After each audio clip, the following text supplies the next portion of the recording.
Hi, my name is Mona Jackson. I'm the owner of Kids of Valor Academy. I'm Joe Camberato. Your business only has one big problem. You need money. I've helped business owners complete over 27,000 transactions and have helped them secure over $2 billion in funding.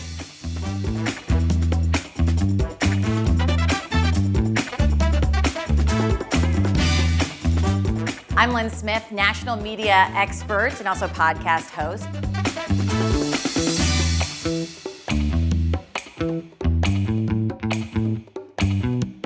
I want other people to understand their story and how powerful it is. So I'm going to show these contestants how to sell their story to Joe.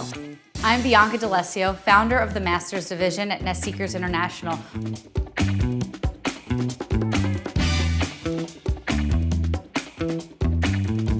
I want to make sure that they have the right foundation, the right support, and the right infrastructure to support all of their expansion goals. Thanks for watching Fun Tank and good luck to the contestants. Cheers.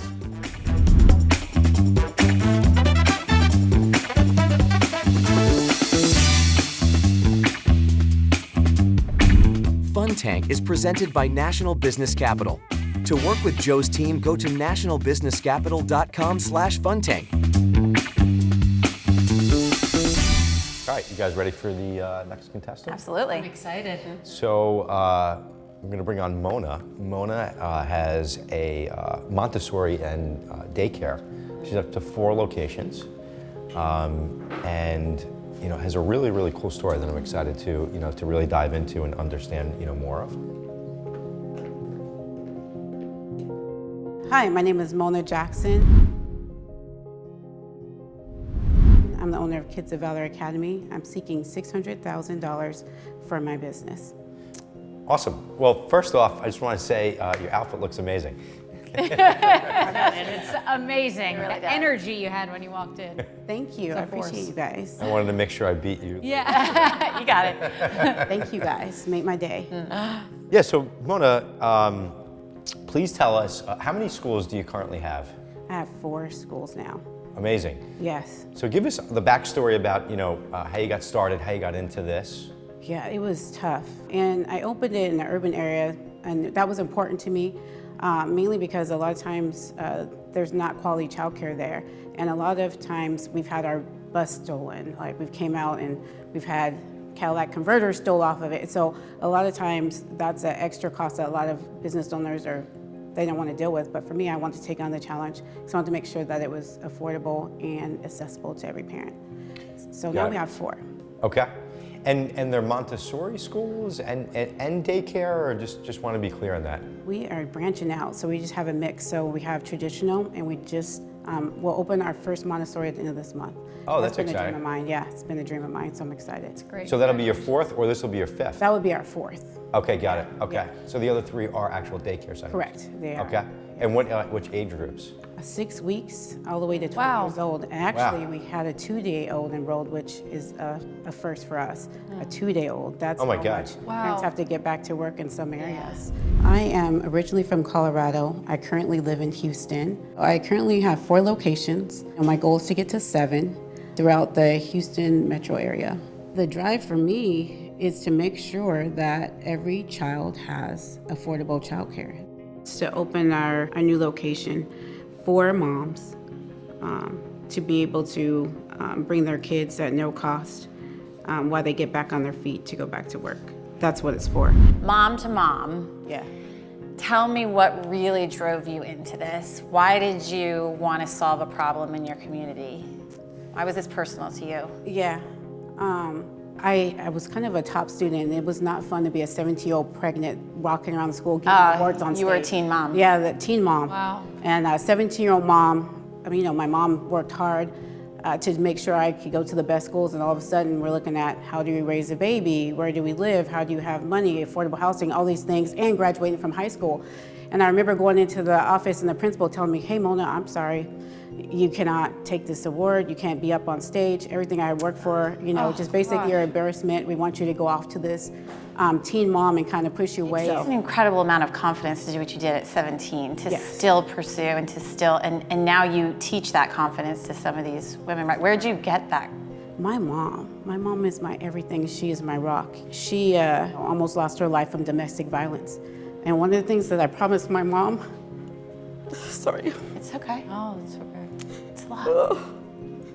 I promised my mom I would get my degree. I was the first one in my family to graduate with a degree, and I'm proud of that. I also promised my mom that I would give back for women a safe place. And so this new school, the goal is to help women that have gotten out of domestic violence situations, to empower them, have a place to live for a year, no payment, right next door to a place they can heal.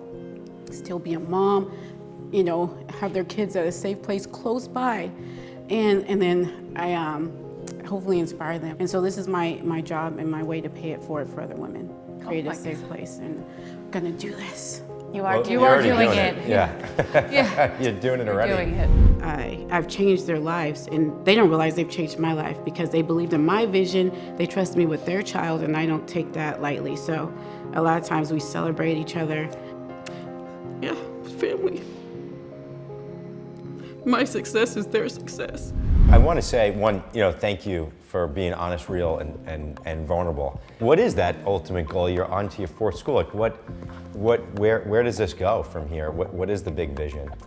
Well, I've had the number 7 completion in my mind, so I want to have 7, and I want to literally be in you guys' seat one day. So right now, though, the goal is to get to 7 locations, Yes. and do you want to continue, build up to 7 locations and hold them and keep them? Like what does that look like in the future? Either franchise and sell them, or Okay. franchise and maybe sell them and be on the board and help continue to grow some other resources.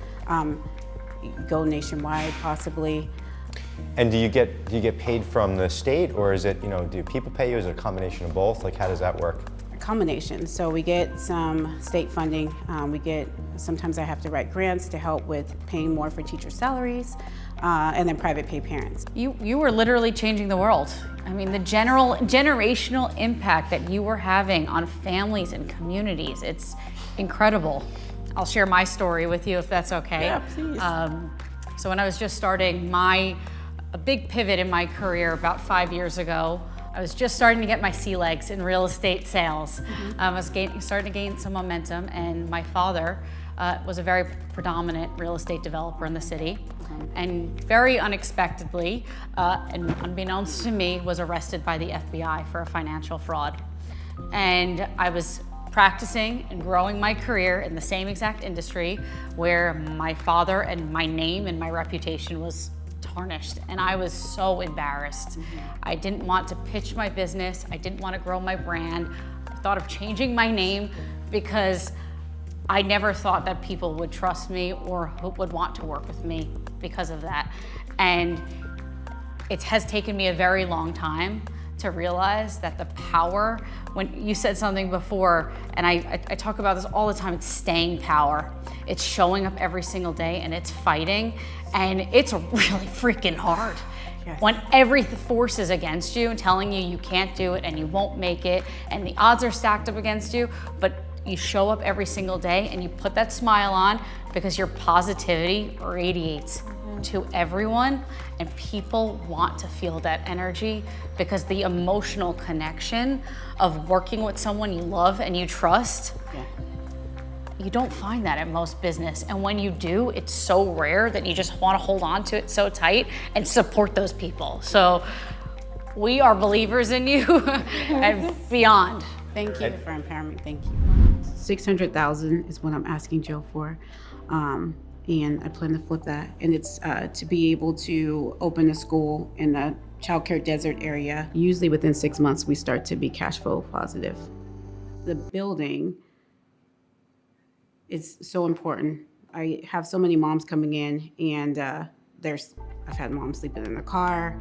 I've had moms that they don't have a car. And so with this building, and me being able to purchase it and be able to grow this give me the opportunity to say, hey, I have a safe haven.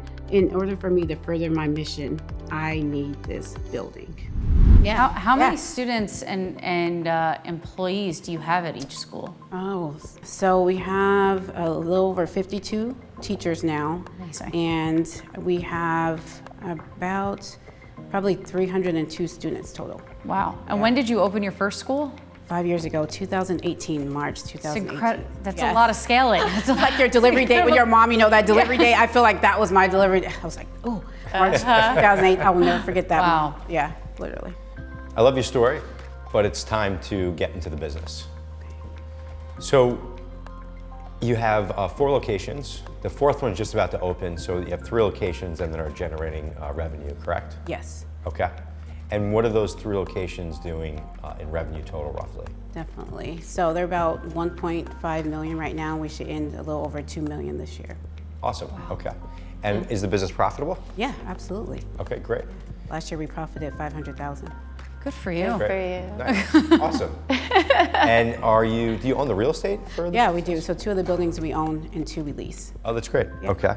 Are there mortgages on those buildings? One of them, what we were able to bring to the bottom line last year, we were able to pay cash for it. So our Montessori school is paid in full.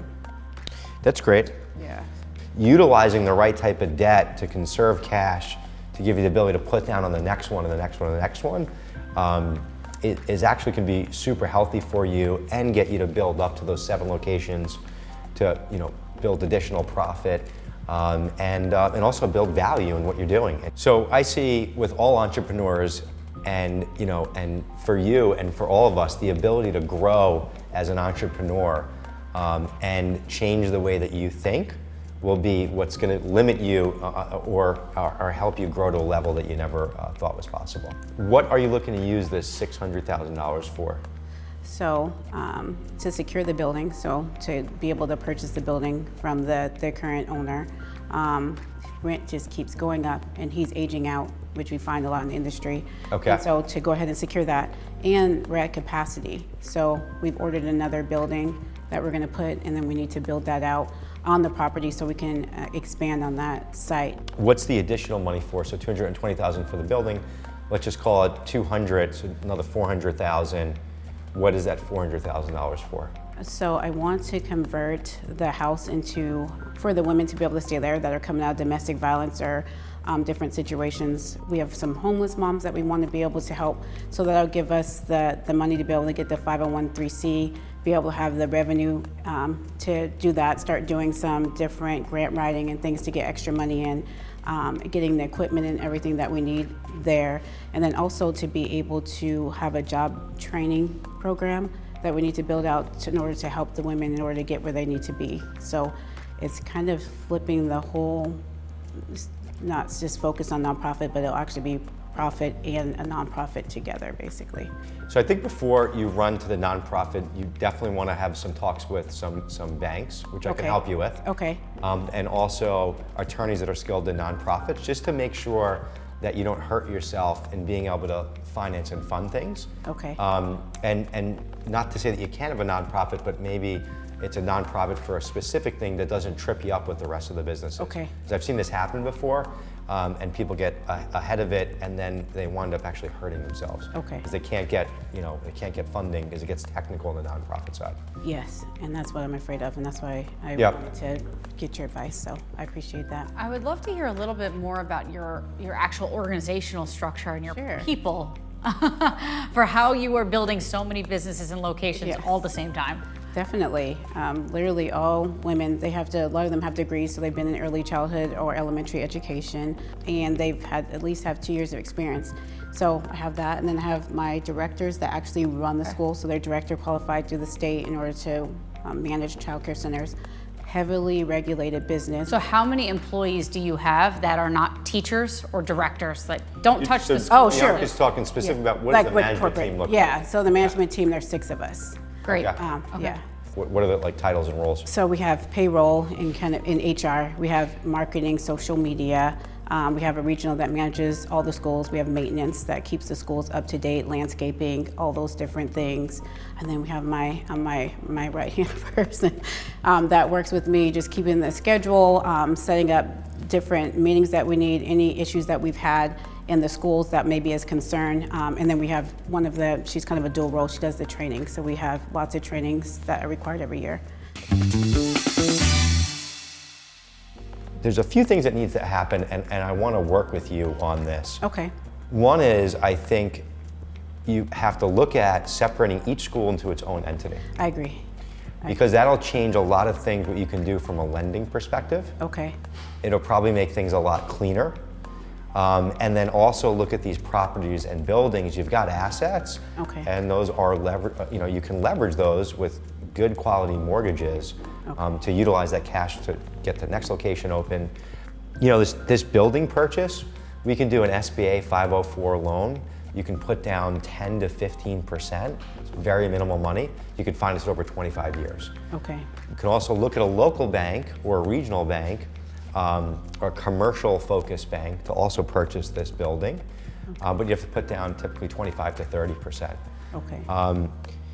So that's easy. 600,000 though, if you went outside of a bank today to 600,000 based on your revenues, that would probably put you in a really rough spot because Okay. everything outside of a bank is typically going to be like a 1 to 2 to maybe a 3-year term, unless you're talking about financing like specific equipment and things like that.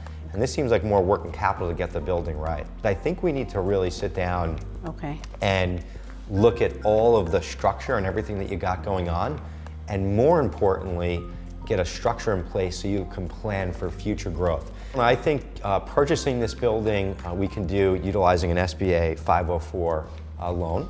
We should be able to make that happen with only putting 10 to 15% down on the 220,000 purchase. Okay. You have other buildings that we can look at that I think we also should be able to easily refinance to probably pull out somewhere around 150 to 200,000 on each building. So if we do that, that gets you to your $600,000. Okay. If we decide, or you decide that you don't want to touch the buildings, I, again, easily think that we can get this building financed with the mortgage through the SBA. Based on your revenue, probably can do some sort of a credit line or something around $150,000 to $250,000. I've been wanting a credit line. You're speaking my love language. Well, it's my pleasure. More importantly, I really look forward to working, with you. Yeah, I am excited. And helping you grow and deliver on what you're looking to accomplish. I'm excited. I have Thanks. one last question. What Sure. does your oldest daughter think about what you've done? Oh, she's my biggest cheerleader. Yeah, she's super proud of me all the time. She always says, not bad for a 17-year-old mom, huh? Nope. Nope. I love it. She's right. She's right. She's right. No, I'm excited. Thank you guys so much. Awesome. for the It was so opportunity. great to meet you. Thank you for Nice coming to on meet the show Thank today. you, Come Cancer. here. Thank you so much. Thank you very much. Good stuff. I'm going to separate them. I've been being lazy, honestly.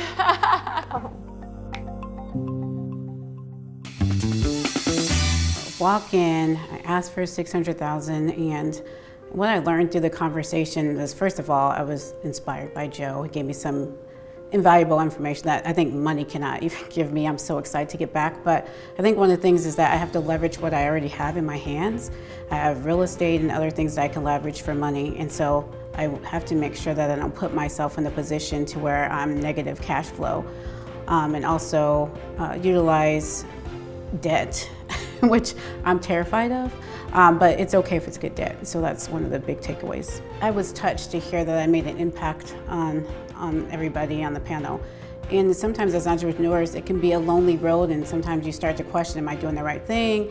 And so to see that I was able to impact them as much as they impacted me was just, that's all I need, honestly. It made my whole life, and it has me pumped up to get back and just put all the different things that and the tools that they gave me in my toolbox, put them to practice and make it happen. So I hope to make them proud. I think, first of all, thank you for sharing your story too. And I think that to exactly what you said, adversity is almost a requirement for success. Yeah. And failure is a requirement for success. And I think that Mona just encapsulated all of that. I think it's why these newer generation that haven't gone through a lot of adversity, there's like a lack of hustle. That's right. It changes you. It's like when it's intrinsic in your core, that fight that you have in you, it's unstoppable. So there was so much that she said that I was just like so deeply resonated with me that I just believe in her so much. And I think everything you said, I think it's just a matter of restructuring her business operations and organization a little bit, because there's so much opportunity for her. I'm actually really excited to work with her and to help Mona. Just just because of the passion, but just also what she's doing. There's a lot of impact, There's a lot of and it's amazing. But I think you helping her see things a little bit different, a little bit more creatively, it's going to change her life, and it's going to change her whole business model. So, and the community. yeah. Yeah, yeah, and I want to help her think ahead. It's like a chess game, and I want to plan ahead so she can, grow the most efficiently as possible. We've all made our challenges in scaling and growing. So, it's my pleasure that if I can help someone else maybe avoid some of the mistakes that I've made in the past, that's why I'm here and that's why I do what I do. So.